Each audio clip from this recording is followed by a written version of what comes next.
que desde la infancia podemos sufrir cuando no se nos reconoce.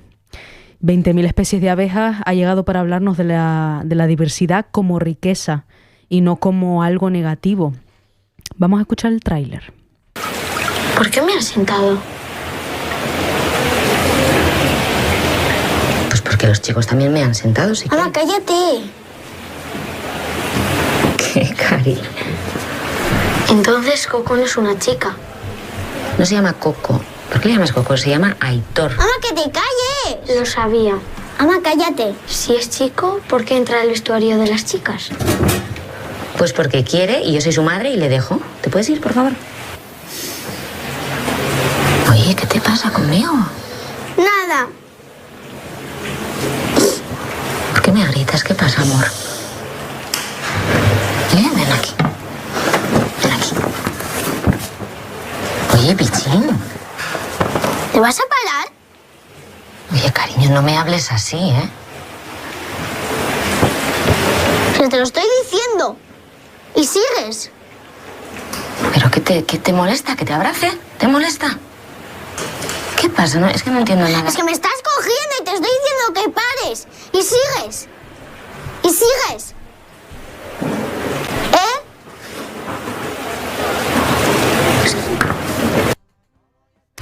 Bueno, esto en realidad es un fragmento, ¿no? Una escena de la película y es crucial porque podemos presenciar que existe un conflicto entre una madre y su hija, su hijo, no lo sabemos. Bueno, 20.000 especies de abejas empieza con una familia que vive en Bayona, en Francia, y se va de vacaciones en verano al País Vasco, de donde son naturalmente, al País Vasco rural concretamente.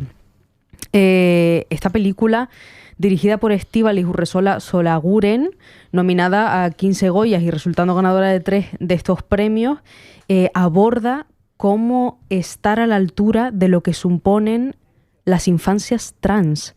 Este tema tan a la orden del día.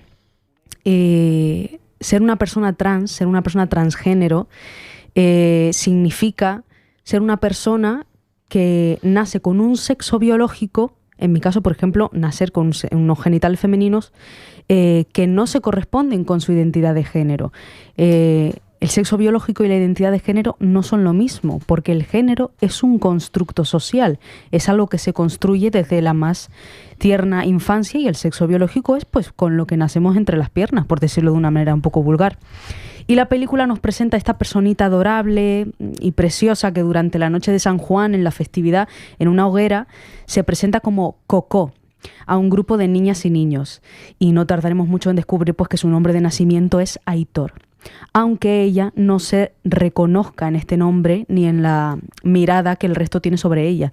Coco pues es evidentemente una niña transgénero. Ella no sabe ni lo que significa esa palabra, pero oye, a ella le gusta su pelo largo, que su abuela Lita y su tía se lo quieren cortar y no paran ahí de decirle que se tiene que cortar el pelo. Le gustan los vestidos, aunque no la dejan usarlos. Le gusta a Elsa de Frozen, aunque hay una escena en el cumpleaños donde la abuela le regala una especie de Action Man o un coche de acción, una burrada, y ella pues se enfada porque no quiere eso y la abuela le niega el derecho a jugar a lo que le apetezca porque los juguetes no tienen género. Hay una escena que me gusta mucho, que es cuando Coco se baña en el lago con una amiguita que hace en la hoguera y se intercambian los bañadores con la mayor naturalidad posible. La niña le dice, es que el bañador la braga esta se me mete por el culo, te la cambio, me gusta más el tuyo. Y ella lleva, Coco, un bañador tradicional pues como de chico, ¿no? Entre comillas, se los intercambian y nos queda claro que en la infancia estamos libres de prejuicios. Que realmente es cuando empiezan a bombardearnos con estos roles y estereotipos de género, pero que no existe una necesidad real de encajar en un molde en el que la mayoría de personas no nos vemos reflejadas o en distintos aspectos, ¿no? Hay personajes maravillosos como Lourdes, que es la tía abuela de Coco, en contraposición a Lita, que es la que le regala este coche, no sé ni lo que es, un bicho. Pues ella sí le acepta. Y es la primera que le dice, pero ¿cómo te llamo? Coco, pues te llamo Coco. De hecho, es la que la inspira a que Coco elija el nombre que finalmente realmente le gusta, que es Lucía. inspirándose por Lucía de Siracusa. Algo muy inteligente en esta película, que es algo que me encanta cuando veo cine, es el lenguaje cinematográfico y la capacidad de expresar sin decir nada. El nombre de la película, 20.000 especies de abejas, viene de que Lourdes le cuenta a Lucía, ¿no? Anteriormente Coco, Lucía, que existen 20.000 especies de abejas, todas ellas diferentes entre sí, todas ellas válidas.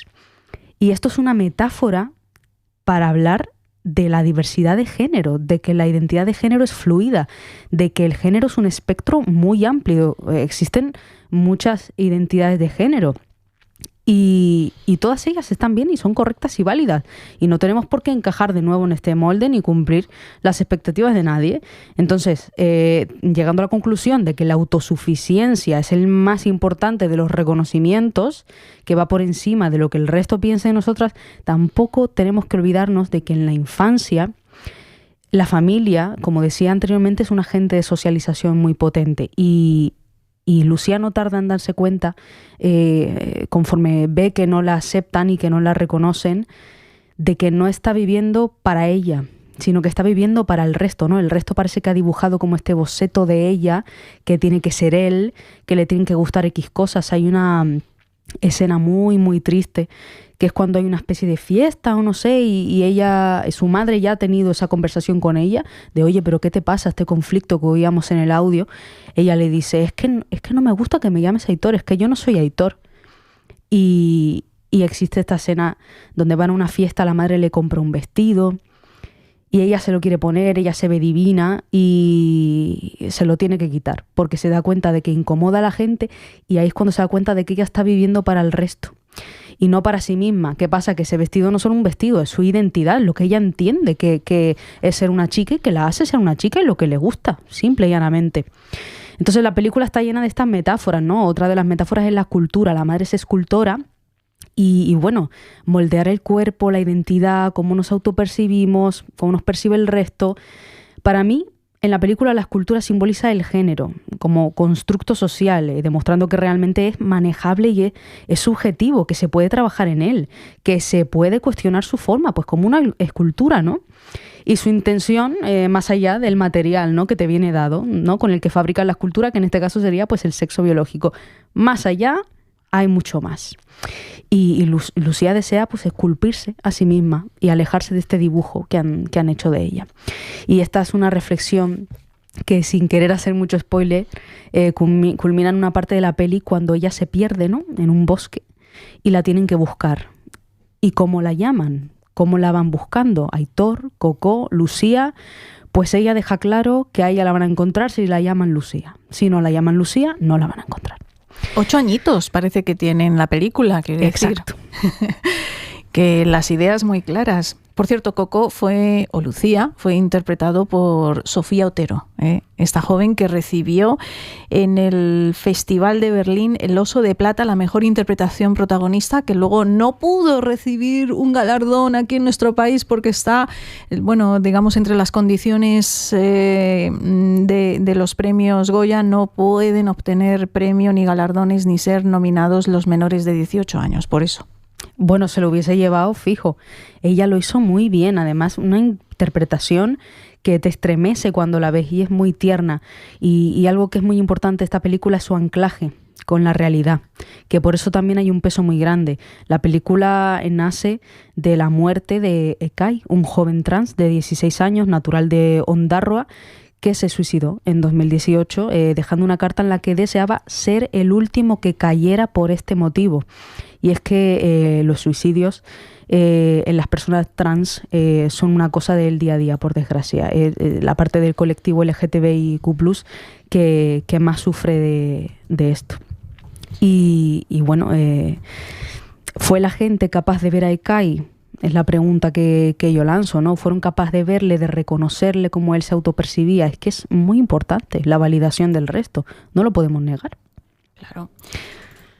Este verano, o sea, el verano donde ocurren los hechos, fue un verano determinante, no solamente para Coco o Lucía, sino sino para toda la familia o todas las personas que rodeaban a Lucía, ¿no? Es que realmente, mira, con el tema de la transición, que es el término adecuado para cuando una persona realiza una transición, no es necesaria el cambio del sexo, es decir, la reasignación de sexo. No es necesaria una operación. Esto de la transición hace más referencia pues, a ese cambio de perspectiva que tiene el resto de mí. Me puedo cambiar el nombre, a lo mejor una hormonación. Todo depende de la persona, ¿no? No hay un esquema como tal. Y lo cierto es que quienes más transitan son las familias y el entorno, porque la persona es conocedora de su identidad. O sea, la persona no transita más allá de lo externo, ¿no? Pero no transita porque ella ya está ahí. Parecemos ser el resto quienes necesitamos transitar. Es muy importante poner en valor y validar los sentimientos del resto. Algo que es esencial es despatologizar el tema del género, ¿vale? Hasta hace muy poco, bueno, el 17 de mayo se celebró el Día Internacional contra la homofobia, LGTBI-fobia en general, porque fue un 17 de mayo cuando se quitó del DSM el tema de los trastornos mentales, la homosexualidad como trastorno mental, y no hace tanto, si no me equivoco. Es necesario educar en valores que promuevan la inclusión y la igualdad de género, porque hay que sembrar semillita desde la infancia, o sea, al niño trans, a la niña trans, a la niña lesbiana, porque estas cosas se saben en muchas ocasiones desde que una personita es pequeña. No la van a ver como las raras si se entiende que eso no es raro, que eso está dentro de la normalidad. Así que... Me gustaría comentar, ya que estás aquí, aprovechando la coyuntura, querida Demel, lo ocurrido pues hace una semana y media en Granada de una chica trans que fue, bueno, apaleada prácticamente. Tirones de pelo, patadas, golpes, insultos. Insultos es lo que sufrió una niña trans de 13 años. La Asociación Trans de Andalucía ha denunciado, la asociación se llama ATA Silvia Rivera, ha denunciado esta brutal agresión por parte de otro grupo de menores de edad. Según figura en la denuncia interpuesta por los padres de la menor en la Comandancia de la Guardia Civil y remitida, bueno, pues por los propios miembros de la Asociación Trans, los hechos se produjeron la tarde del domingo 12 de mayo, es decir, anteayer, no hace un siglo, anteayer. La asociación traslada que, estando la menor trans de 13 años con un grupo de amigas, se le acercó otro grupo de menores de la misma edad, comenzando una de ellas a agredirla entre risas de su grupo. Le propinaron patadas, golpes, tirones del cuero cabelludo hasta que perdió el conocimiento. Mientras tanto, grabaron la agresión. La menor tuvo que ser atendida en un centro médico por múltiples lesiones. La agresora, mientras propinaba la brutal paliza, insultaba a la víctima con expresiones como «eres un maricón de mierda, eres un travelo, te voy a matar». Qué fuerte. 13 años. Y los agresores, 13 años. O sea, menores de edad, tendrán más o menos la misma edad. O sea, que estos hechos siguen ocurriendo, quizás de forma aislada, pero es que la noticia es que ocurren cuando no deberían ocurrir ni uno siquiera, ¿no? Y que nos resulta sorprendente la dimensión de la violencia de esta agresión, o sea, y a esa edad. Por eso hablamos de la educación con perspectiva de género, de la educación con perspectiva queer. Queer es una expresión paraguas para descubrir, que meter dentro todo lo LGTB, ¿vale? Es una forma de acortar. Y viene de la expresión inglesa raro, ¿no? Esto antes era un insulto, ¿no?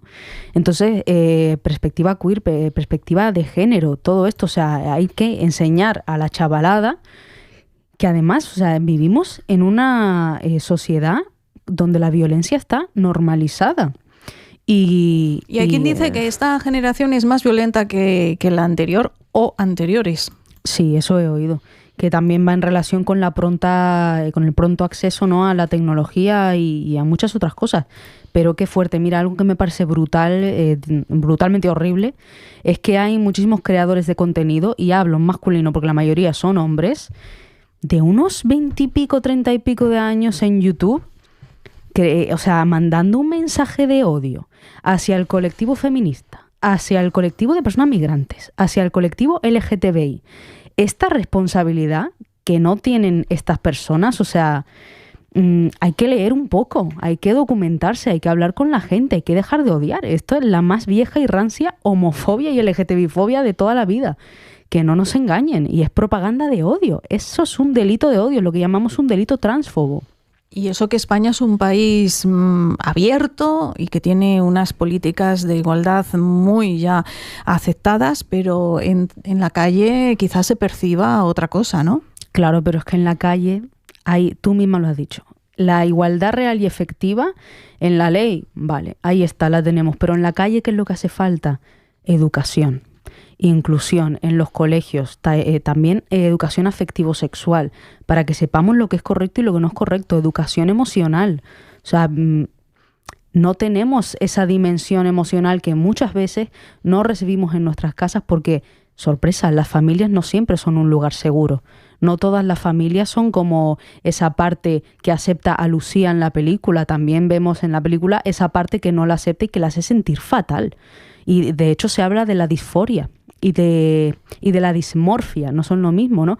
La dismorfia corporal, esta sensación de estar en un cuerpo que es horrible, que no me pertenece, que no sé qué. Las personas trans no han nacido en el cuerpo equivocado. Es una expresión muy errónea.